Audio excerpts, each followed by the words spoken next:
Hey everyone, this is Ross with Maestros Sauce. Today I want to share with you my recipe for roasted ghosted garlic buttermilk fried chicken. It's a recipe that I've made a couple times during this time of quarantine, and I've loved it every time I've made it, and my wife has really loved it too. For this recipe, we're going to need some boneless, skinless chicken breasts.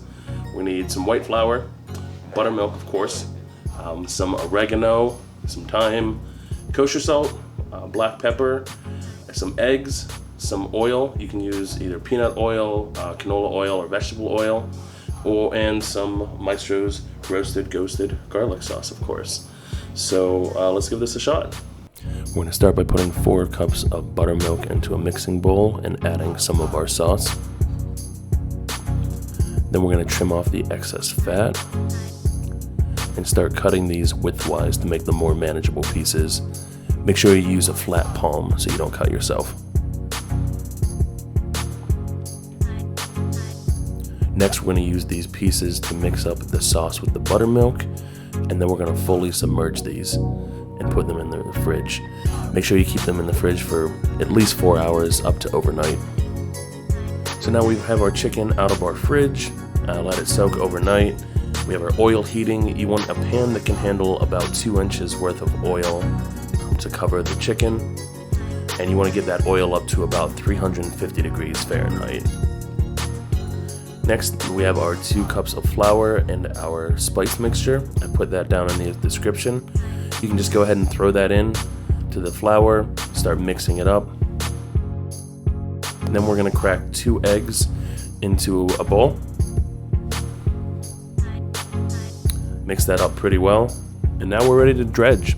I like to keep a wet hand and a dry hand. So you're going to take the chicken with your wet hand and go ahead and drop that into the flour mixture and toss it around. You want to make sure that you get it entirely coated on this first round.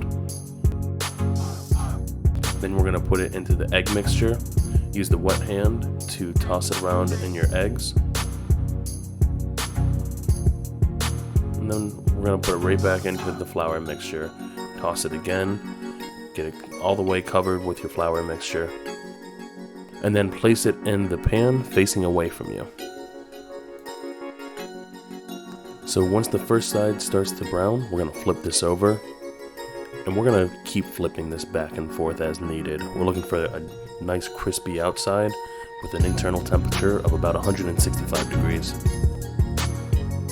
This is the perfect time to melt 2 tablespoons of butter with about half a bottle of Maestros to get ready to brush down our chicken. Once it's done, it's reached 165 degrees and it's crispy on the outside, we're going to take it out and set it on the drying rack to let the oil drip off. While they're still hot, we can start brushing these down with our sauce. Make sure you flip this over and get as much sauce as you can everywhere.